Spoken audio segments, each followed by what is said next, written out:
Execute करते कैसे देते हैं, सारी चीजें, बहुत सारा टॉपिक है, सब डिस्कस करने वाला हूँ मैं यहाँ पे।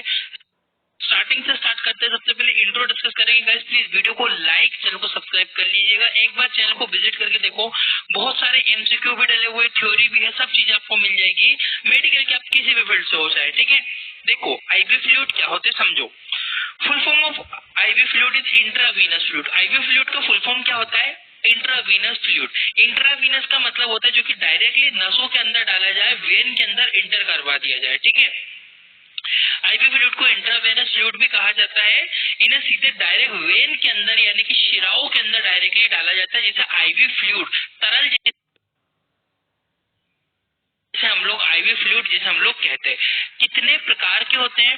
सबसे पहले नंबर पे आता है एनएस। एनएस का मतलब होता है नॉर्मल सलाइन। क्या होता है, कितने परसेंट एनएस होता है, क्या क्या पाया जाता है, कंपोजिशन है, कितना परसेंट देना चाहिए व्यक्ति को, आगे डिटेल से डिस्कस करूंगा। पहले टाइप समझ लो। एनएस नॉर्मल सलाइन जिसे हम लोग कह रहे हैं, डीएनएस डेक्सट्रोज नॉर्मल सलाइन, ठीक है। डेक्सट्रोज नॉर्मल सलाइन जिसे कहते हैं आरएल। आरएल को बोलते हैं रिंगर्स लैक्टेट सॉल्यूशन। और D5, D10, D25 सॉल्यूशन और मैनिटोल। देखो जरूरी नहीं है कि आप लोग किसी स्पेसिफिक रीजन की वजह से इसको पढ़ोगे। देखो ये पढ़ोगे तो आपको मेडिकल का नॉलेज होगा, ठीक है। एक एक चीजें आप लोग को समझना है, इसलिए मैं आपको डिटेल से बताऊंगा कि एनएस क्या होती है, सलाइन क्या होती है, डीएनएस क्या होती है, रिंगर्स फ्लूइड क्या होता है, इनका फुल फॉर्म, कंपोजिशन, डोज वगैरह सारी चीजें डिस्कस करूंगा। एक पहले इसका स्क्रीनशॉट ले लो, जल्दी से आप लोग इसका स्क्रीनशॉट ले लो, ठीक है गाइस। आई होप आप लोगों ने स्क्रीनशॉट लिया होगा। मैं आगे बढ़ता हूँ यहाँ से। सबसे पहले एक एक, जैसे कि मैंने बोला, एक एक करके डिस्कस करूंगा। सबसे पहले एनएस यानी कि नॉर्मल सलाइन के बारे में बात करते हैं।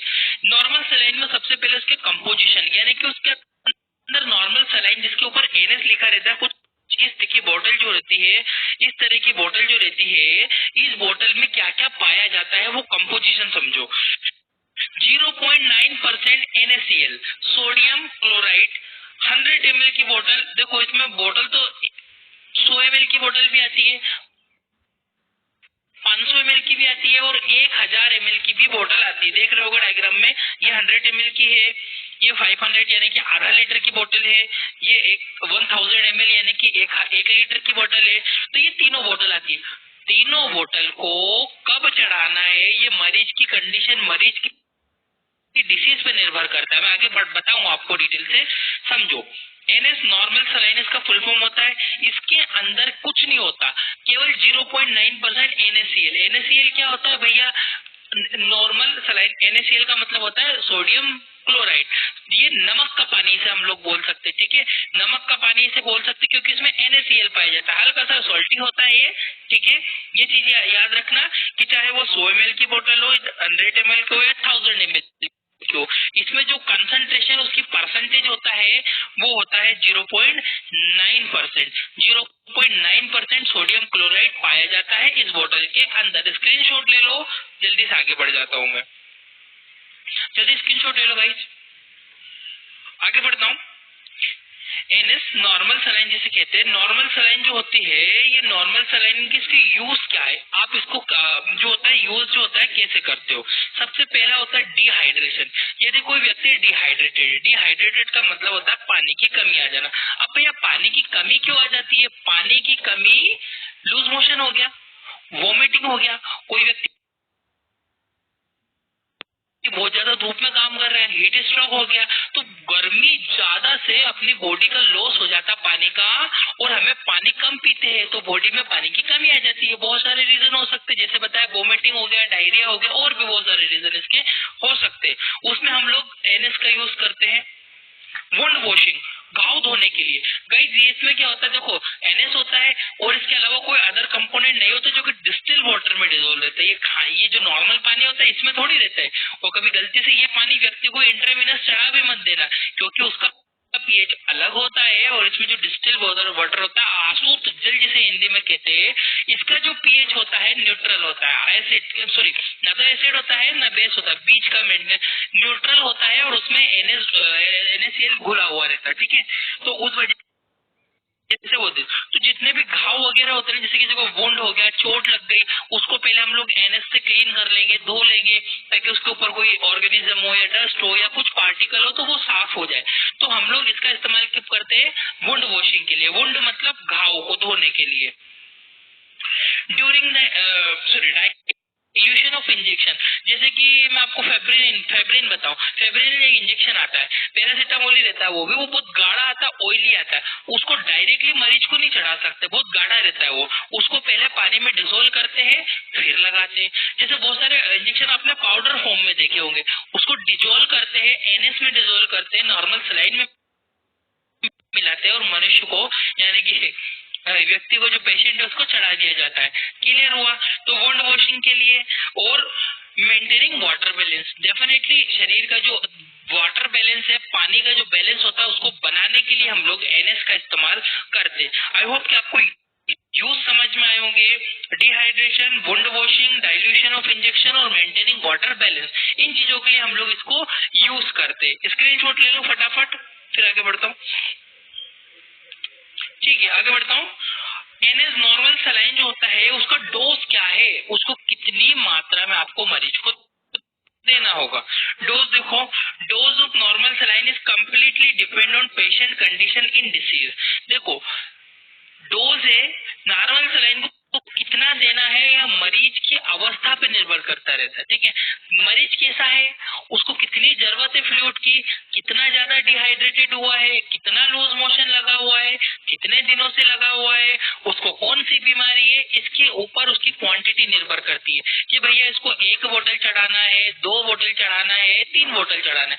अलग अलग मरीजों को अलग अलग लगता है। क्लियर हुआ? पर फिर भी 2000 से 3000 ml यानी कि 2 से 3 लीटर 24 घंटे के अंदर हम पेशेंट को दे सकते हैं। ये चीज ध्यान रखना। ठीक है, मरीज को लगभग 2000 ml से 3000 ml यानी कि 2 से 3 लीटर के समथिंग मरीज को हम लोग ये फ्लूइड दे सकते हैं। नोट, इसमें सबसे ज्यादा महत्वपूर्ण एक चीज आपको समझना जरूरी है। यदि किसी व्यक्ति को ब्लड प्रेशर की समस्या है तो उसे नॉर्मल सलाइन नहीं देना चाहिए। क्यों? क्योंकि उसमें रहता है NaCl। NaCl का मतलब सोडियम क्लोराइड। और आपने देखा है यदि किसी का बीपी डाउन हो रहा हो तो बोलते हैं नमक शक्कर का घोल पी ले, बीपी बढ़ जाएगा। ठीक है, तो यदि किसी व्यक्ति को बीपी की समस्या है, ब्लड प्रेशर की समस्या है और आपने उसको NS चढ़ा दिया बेचारे को, ठीक है, हो सकता है उसका बीपी ज्यादा हो रहा हो और आपने NS चढ़ा दिया तो वो क्या हो गया, हाइपर चला गया बेचारा, हाइपर टेंशन में हो गया ना, और ज्यादा उसका बीपी बढ़ जाएगा। उस कंडीशन में हमें कभी भी एनएस नहीं देना चाहिए। पहले देख लेना है मरीज को बीपी तो नहीं है, ब्लड प्रेशर तो नहीं बढ़ा हुआ है, बीपी की कोई समस्या तो नहीं है। यदि ब्लड प्रेशर की कोई प्रॉब्लम हो तो उस व्यक्ति को हम लोग को एनएस नहीं चढ़ाना चाहिए। एनएस हमें बिल्कुल नहीं देना चाहिए, इसको डिनाइट करना चाहिए। इसका स्क्रीनशॉट ले लो, ये नोट बहुत इंपॉर्टेंट है, महत्वपूर्ण है, इसको ध्यान रखना। जल्दी से स्क्रीनशॉट ले लो। क्लियर हुआ? आगे बढ़ता हूँ। नेक्स्ट जो बोतल आती है हमारी वो होती है DNS, dextrose normal saline. Dextrose normal saline composition. अब ये डेक्सट्रोज क्या है भैया? डेक्सट्रोज एक शुगर है, शक्कर होती है। हमने कार्बोहाइड्रेट पढ़े हैं, उसमें पढ़ा था हमने glucose, fructose, maltose, lactose, dextrose. उसी तरह से वहां पे डेक्सट्रोज भी था। ठीक है, फ्रक्टोज नॉर्मल शुगर होती है फल फ्रूट के अंदर। इसी तरह से जो डेक्सट्रोज होती है ये भी एक प्रकार कार्बोहाइड्रेट का ये शुगर होती है। कंपोजिशन, इसमें कितनी डेक्सट्रोज पाई जाती है? 0.9% सोडियम क्लोराइड तो डिस्टिल वाटर में रहेगा ही सही, पर उसके साथ में कुछ एडिशनल चीजें भी रहेगी जिससे कि डेक्सट्रोज, उसमें 5 ग्राम डेक्सट्रोज मिलाया जाता है। 2 तरह की बोतल आती है, 500 ml मेनली तो 500 ml की होती है, 500 ml की बोतल आती है, 1000 ml यानी कि 1 लीटर की आती है। ठीक है, तो ये दोनों बोतलों को हम लोग यूज करते हैं। डिपेंड करता है पेशेंट कैसा है, उसको कितना फ्लूइड देना है। ठीक है, तो आप लोग बेसिक चीजें ध्यान रखो कि जो कंपोजिशन होता है, जो डीएनएस का जो composition, dextrose normal saline, DNS dextrose normal saline. इस डेक्सट्रोज नॉर्मल सलाइन में आपसे पूछे क्या पाया जाता है? भैया नमक का पानी होता है। कितने % सोडियम क्लोराइड होता है? 0.9%। मतलब उस एनएस में इनने 5 ग्राम डेक्सट्रोज और डाल दिया, थोड़ा मीठा कर दिया उसको, तो क्या बन गया? डीएनएस बन गया।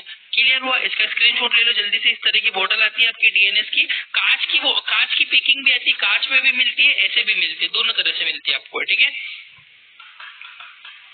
आगे बढ़ता हूँ।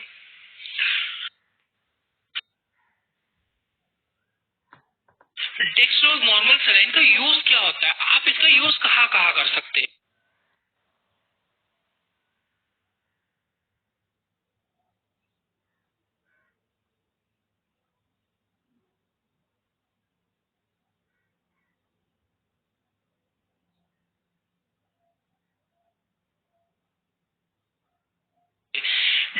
डिहाइड्रेशन, जब हमारे शरीर में पानी की कमी हो गई तब हम यूज कर सकते हैं। हाइपरटेंशन, यदि बीपी बहुत ज्यादा बढ़ा हुआ है तो उसके हाइपरटेंशन, यदि ब्लड प्रेशर कम हो तो उसको बढ़ाने के लिए, ठीक है। यदि किसी का बीपी कम हो गया हो तो उसको बीपी के थोड़ा सा इंक्रीज करने के लिए, हाइपर में नहीं, हाइपर मतलब ज्यादा बीपी रहेगा, उसके ऊपर से आप डीएनएस चढ़ा दोगे तो बेचारे का और बीपी बढ़ जाएगा। पर हमको क्या चढ़ाना है? डीएनएस कम बीपी वाले मरीजों में। यदि किसी को बीपी कम हो गया, सडनली बीपी की नॉर्मल लेवल से डाउन हो गया, तो हम लोग उसमें डीएनएस दे सकते। To treat insulin shock, treat insulin shock मतलब जैसे कि कोई इंसुलिन शॉक हो गया हो, इंसुलिन शॉक मतलब वो इंसुलिन बन ही नहीं रहा हो, बहुत कम बन रहा हो, कुछ प्रॉब्लम हो गई हो, तो सडनली उससे डीएनएस दे देंगे। डीएनएस देने से क्या होगा? शुगर जाएगी शरीर में तो मेरा पेंक्रियास रिएक्ट करेगा, ठीक है। तो उस कंडीशन में भी हम लोग डीएनएस मरीज को दे सकते हैं। इन एक्सीडेंटल कंडीशन, यदि किसी व्यक्ति को एक्सीडेंट हो गया है, एक्सीडेंट वगैरह रोड पे देखा, ब्लड लॉस हो गया, फ्लूइड लॉस हो गया, पानी की कमी हो गई, शुगर डाउन हो गया, ब्लड निकलेगा तो सब कम होगा, शुगर भी कम हो गया बेचारे का, है ना, बीपी भी कम हो गया, फ्लूइड की कमी हो गई, उस कंडीशन में हम मरीज को क्या दे सकते हैं? डीएनएस दे सकते। क्लियर हुआ? जल्दी से स्क्रीनशॉट ले लो इसके यूज का, कि डीएनएस का हम लोग यूज कहाँ पे कर रहे हैं।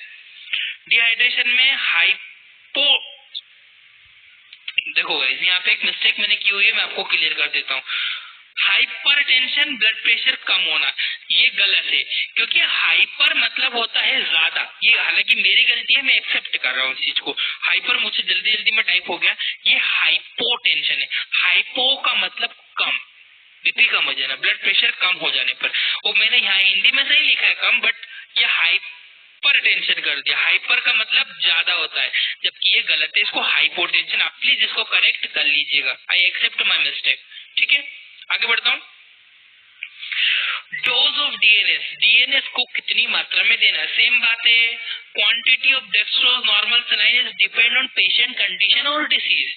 मरीज की डेक्सट्रोज नॉर्मल सलाइन कितनी देना है यह मरीज की अवस्था पे निर्भर करता है, मरीज को कौन सी बीमारी है उस पर निर्भर करता है, एवं उसकी बीमारी पर, मरीज को कौन सी बीमारी है, क्या उसकी कंडीशन है, कितना फ्लूइड लॉस हुआ है, उसको कितने फ्लूइड की जरूरत है, उस पर निर्भर करता है कि हमें उसको कितना फ्लूइड देना होगा। क्लियर हुआ गाइस? जल्दी से इसका स्क्रीनशॉट ले लो। इसके बाद एक चीज और बता दो, देना कितना है? 2500 से 3000 ml तक 24 घंटे में मरीज को चढ़ा सकते हैं हम लोग, ठीक है। 2500 से 3000 ml तक मरीज को देते हैं। नोट, एक महत्वपूर्ण बात इसमें लिखी हुई है, जैसे कि एनएस में मैंने बोला था कि भैया उसको, जिसका बीपी बढ़ता है उसको नहीं चढ़ाना चाहिए, इसी तरह से जिसका शुगर के मरीज हो उसे डेक्सट्रोज नॉर्मल सलाइन नहीं देना चाहिए। शुगर की बीमारी, यदि बेचारे का शुगर पहले से ही ज्यादा है, पता लगा उसको आपने 5% शुगर, यानी कि डीएनएस में कितना परसेंट शुगर होता है, 5% डेक्सट्रोज होता है, चढ़ा दिया, और बेचारा हाइपर में चला गया, हाइपर ग्लाइसेमिया हो गया। हाइपर ग्लाइसेमिया का अर्थ होता है कि जब शुगर की मात्रा रक्त में ज्यादा बढ़ जाए और यूरिन में ज्यादा बढ़ जाए तो क्या होता है, ये आप मुझे कमेंट करके बताओ जरा, कि यूरिन में अगर ग्लूकोज की मात्रा ज्यादा हो जाती है तो उसे क्या नाम से जाना जाता है, ठीक है। तो शुगर के मरीजों में डेक्सट्रोज नहीं चढ़ाना चाहिए, क्योंकि उसका शुगर बेचारे का बढ़ जाता है, उसको प्रॉब्लम होने लगती है। समझ में आया? डोज कितना देना है मरीज की अवस्था पे निर्भर करता है, पर फिर भी हम उसको 2500 से 3000 ml तक 24 घंटों में चढ़ा सकते हैं। जल्दी स्क्रीनशॉट ले लो। आगे बढ़ रहा हूं मैं। आरएल, अब दूसरा आता है आपका रिंगर्स लैक्टेट। ये रिंगर्स लैक्टेट क्या होता है, इसमें क्या पाया जाता है? It is mixture of electrolyte, समझना क्वेश्चन को, it is mixture of electrolyte which is present, in which present sodium chloride, potassium chloride, sodium lactate.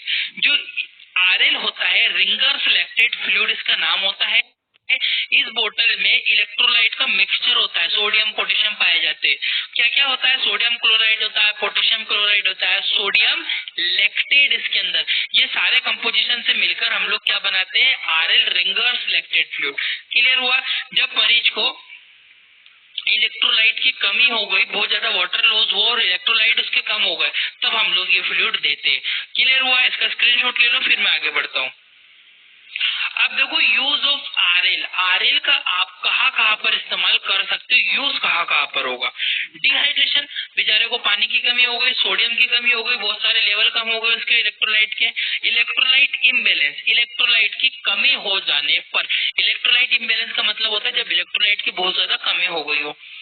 During the surgery, किसी भी सर्जरी के दौरान यदि किसी व्यक्ति को सर्जरी वगैरह हुई है तब भी हम लोग ये दे सकते हैं, ठीक है। सर्जरी के समय ब्लड लॉस होता है बेचारे का, ब्लड लॉस होगा तो ब्लड लॉस की कंडीशन में इलेक्ट्रोलाइट कम हो जाएंगे, इलेक्ट्रोलाइट कम हो जाएंगे तब भी हम लोग दे सकते हैं। बर्निंग कंडीशन, जब व्यक्ति जल जाता है, बहुत सारे बर्निंग केसेस आपने देखे होंगे, कोई व्यक्ति जल गया तो उसको आरएल दिया जाता है, क्योंकि जलने पर उसके शरीर में इलेक्ट्रोलाइट की मात्रा बहुत ज्यादा कम हो जाती है, तो आरएल रिंगर्स लैक्टेट फ्लूइड उसको दिया जाता है। न्यूट्रिशनल डेफिशिएंसी, यदि कोई बच्चा बेचारा बहुत ज्यादा कुपोषित है, कुपोषण है, बच्चों में कुपोषण है, तो आरएल उसे दिया जाता है, ठीक है। Nutritional deficiency.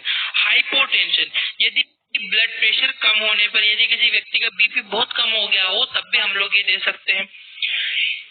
It is suitable for diabetic patient, ये डायबिटिक मरीजों में भी, देखो समझो कोई मरीज आया, उसको शुगर की बीमारी है और उसका फ्लूइड लेवल भी कम है, समझो शुगर की बीमारी है, शुगर उसको बढ़ रहा है और उसको पानी की कमी है, डिहाइड्रेशन भी है और शुगर भी है, तो अब ऐसा नहीं कि डिहाइड्रेशन की कमी में हमने डीएनएस और एनएस दिया था तो वही चढ़ा दो, नहीं, उनको हम लोग रिंगर्स लैक्टेट फ्लूइड दे सकते हैं ताकि इसमें शुगर नहीं पाया जाता है, तो ये मरीज की कंडीशन को सुटेबल कर देगा, तो it is suitable for diabetic patient में दिया जा सकता है। जल्दी से इसका यूज वाला आप एक स्क्रीनशॉट ले लो, फिर मैं यहाँ से आगे बढ़ता हूँ। नेक्स्ट आता है dose of RL, ringers lactate fluid का कितना डोज मरीज को देना होता है, ये dose of RL is depend on completely disease और कंडीशन पे ही निर्भर करता है। मैं ऐसे नहीं बता सकता आपको कितना फ्लूइड देना है, हो सकता है बेचारे को कम फ्लूइड की जरूरत तो आपने 3 लीटर चढ़ा दिया, हो सकता है किसी को ज्यादा की जरूरत तो आपने 500 ml चढ़ाया, तो मैं पहले मरीज को देखूंगा, मरीज का असिस्ट करूंगा, उसके बाद उसको दूंगा क्या कितनी मात्रा में उसको आरएल देना है, क्लियर है। फिर भी 500 से 1000 ml तक उसको आरएल यानी कि रिंगर्स लैक्टेट फ्लूइड दिया जाता है 24 घंटों के अंदर में। जल्दी से आप लोग इसका स्क्रीनशॉट ले लो, फिर आगे बढ़ता हूँ। डेक्सट्रोज, अब आता है आपका D5, जो मैंने बोला था ना D5, D10 और D25, ये तीनों बोतलें आती है, इनमें शुगर की मात्रा है, ये देखो समझाता हूँ। जो D5 आती है, D5 के अंदर 5 ग्राम डेक्सट्रोज 100 ml के अंदर होता है। 100 ml की एक बोतल आती है, उसके अंदर कितना होता है, 5 ग्राम ग्लूकोज पाया जाता है। और अगर वो D5 की बोतल 1000 ml की है तो उसमें 500 ml 100 ml में 5 ग्राम ग्लूकोज है, ठीक है। उस हिसाब से आप आइडिया लगा लो कितना ग्राम ग्लूकोज उसमें रहेगा, क्लियर हुआ। इसी तरह से आपको 100 ml की एक बोतल में 10 ग्राम ग्लूकोज भी डाला जाता है। किसी की शुगर बहुत ज्यादा कम है तो उसे D10 दे दो, किसी की शुगर बिल्कुल हाइपो में चला गया है तो उसको D25 दे दो, D25 से एकदम शुगर बढ़ जाती है, एकदम इंक्रीज हो जाती है, ठीक है। तो याद रखना कंपोजिशन के D5, D10, D25। D का मतलब होता है डेक्सट्रोज, इस तरह की बोतल आती है, D5 की दी हुई है, इसी तरह से इसके आगे D10, D25, मतलब ये कंसंट्रेशन दी हुई है भैया कि इसमें कितनी कंसंट्रेशन होती है। D5 में 5 ग्राम, 10 में 10 ग्राम और 25 में 25 ग्राम, क्लियर हुआ। 100 ml की बोतल की बात कर रहा हूँ मैं, क्लियर हुआ। जल्दी से इसका स्क्रीनशॉट ले लो, फिर आगे बढ़ता हूँ। यूज कहाँ करते हैं, डिहाइड्रेशन, जब पानी की कमी हो गई तब भी उसको D5 वगैरह दे सकते हैं। वीकनेस, यदि व्यक्ति को बहुत कमजोरी लग रही है तब भी दे सकते हैं। डिजीनेस, बहुत ज्यादा व्यक्ति को चक्कर वगैरह आ रहा है तब भी D5 वगैरह दे सकते हैं, पर ये शुगर के मरीजों को नहीं दी जाती है, ये चीज आप लोग ध्यान रखना भैया, ठीक है। डोज 2000 से 3000 ml 24 घंटे में हम लोग मरीज को दे सकते हैं, ठीक है, ये चीज ध्यान रखना, बेसिक है। इसका स्क्रीनशॉट ले लो, फिर आगे बढ़ता हूँ मैं। अब आता है आपका मेनिटोल सॉल्यूशन, इस तरह की आपकी बोतल आती है, ये मेनिटोल बहुत इंपॉर्टेंट है, इसको समझ लो आप लोग। This is the type of diuretic solution, it is means it increase the volume of diuretic, मतलब होता है यूरिन की मात्रा अधिक हो जाना, यूरिन की मात्रा बढ़ा देना। यदि किसी व्यक्ति के शरीर में पानी की बहुत ज्यादा मात्रा बढ़ गई हो, पानी भर गया हो, तो उस पानी को कहाँ से निकालोगे, यूरिन से निकालोगे ना तो ये डायूरेटिक सॉल्यूशन है, इसको चढ़ा दो मरीज में, तो मरीज इतनी यूरिन करेगा कि उसके शरीर से पानी की कमी हो जाएगी। कोई व्यक्ति है पानी की बढ़ोतरी हो गई, इसमें पानी ज्यादा हो गया तो मैनिटोल सॉल्यूशन दे दो, मैनिटोल से ज्यादा यूरिन करेगा, यूरिन निकल जाएगी। कंपोजिशन, इसमें 20 ग्राम मैनिटोल 100 ml की एक बोतल आती है, 100 ml की बोतल में 20 ग्राम मैनिटोल पाया जाता है। स्क्रीनशॉट ले लो, बहुत इंपॉर्टेंट है। मैनिटोल क्यों देते हैं? मैनिटोल डायूरेटिक में देते हैं। डायूरेटिक में मतलब डायूरेटिक सॉल्यूशन होता है ये। डायूरेटिक सॉल्यूशन मतलब किसी की यूरिन कम निकल रही हो तो यूरिन को बढ़ाने के लिए, यूरिन आउटपुट कम हो गया तब भी देते। आगे बढ़ता हूं, स्क्रीनशॉट ले लो फटाफट, ठीक है। देखो